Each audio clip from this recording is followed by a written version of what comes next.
ఈ వీడియోలో మునగాకు దోశ ఎలా తయారు చేసుకోవాలో చూద్దాం. మునగాకులో కాల్షియం, ఐరన్, ప్రోటీన్స్ అలానే విటమిన్ ఏ బాగా ఉంటుంది.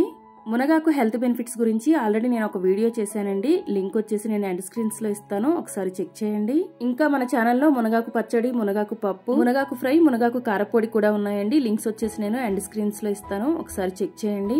ఇప్పుడు హెల్దీ అండ్ టేస్టీ మునగాకు దోశ ఎలా తయారు చేసుకోవాలో చూద్దాం. Welcome back to our channel Ishani vlogs. అందరు ఎలా ఉన్నారు, బాగున్నారా?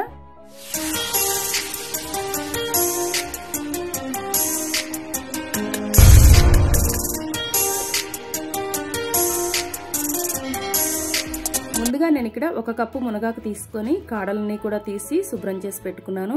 ఈ మునగాకుని ఇప్పుడు శుభ్రంగా కడిగి పెట్టుకోవాలి. తర్వాత స్టవ్ ఆన్ చేసి కడాయి పెట్టుకొని 1/2 టేబుల్ స్పూన్ ఆయిల్ వేసుకోవాలి. ఆయిల్ వేడైన తర్వాత 2 గ్రీన్ చిల్లీ అలానే 1 ఇంచు అల్లం కట్ చేసి వేసుకొని ఫ్రై చేసుకోవాలి. ఇవి కొంచెం ఫ్రై అయిన తర్వాత ముందుగా రెడీ చేసి పెట్టుకున్న మునగాకు వేసుకోవాలి.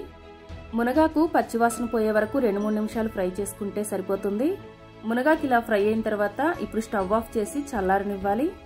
పూర్తిగా చల్లారిన తర్వాత మిక్సీ జార్లో వేసుకొని తగినన్ని వాటర్ యాడ్ చేసుకొని మెత్తగా గ్రైండ్ చేసుకోవాలి. ఇలా మెత్తగా గ్రైండ్ చేసుకొని పక్కన పెట్టుకోవాలి.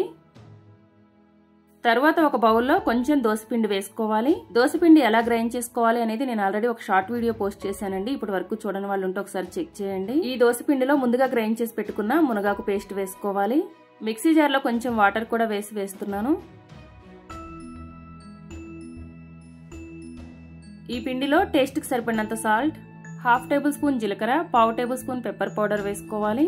అవసరమైతే కొంచెం వాటర్ యాడ్ చేసుకొని పిండిని నార్మల్ దోశ పిండిలాగా తయారు చేసి పెట్టుకోవాలి. కూరల్లో వేసుకోవడానికి మునగాకు పొడి ఎలా తయారు చేసుకోవాలో కూడా నేను ఆల్రెడీ ఒక వీడియో పోస్ట్ చేశానండి. ఈ పొడి అదేనమాట. ఇలా మునగాకు దొరకని వాళ్ళు ఇలా పొడి చేసి పెట్టుకొని మీరు ఈ దోశ పిండిలో 1/2 టేబుల్ స్పూన్ వేసుకొని దోశలు వేసుకోవచ్చు. మీకు చూపించడం కోసమని నేను ఇప్పుడు ఈ పౌడర్ చూపిస్తున్నానండి. ఇప్పుడు ఇంకా పిండిలో నేను ఈ పౌడర్ ఏమీ వేయలేదు. ముందుగా రెడీ చేసి పెట్టుకున్న దోశ పిండితోనే ఇలా దోశ వేసుకోవాలి. పైన కొంచెం ఆయిల్ వేసుకొని దోశ ఒకవైపు బాగా కాలిన తర్వాత రెండో వైపుకి తిప్పి వేసుకోవాలి. దోశని 2 వైపులా కూడా ఎర్రగా కాల్చుకొని తీసి ఒక ప్లేట్ లో వేసుకోవాలి. మునగాకు దోశ రెడీ అయిపోయింది. దీన్ని మనం కొబ్బరి చట్నీ, పల్లి చట్నీ దేంతో అయినా తీసుకోవచ్చండి. టేస్ట్ చాలా బాగుంటుంది. ఫ్రెండ్స్, మీరు ఫస్ట్ టైం మన ఛానల్ ని చూస్తున్నట్లయితే ప్లీజ్ ఛానల్ ని సబ్స్క్రైబ్ చేసుకోండి. Thanks for watching.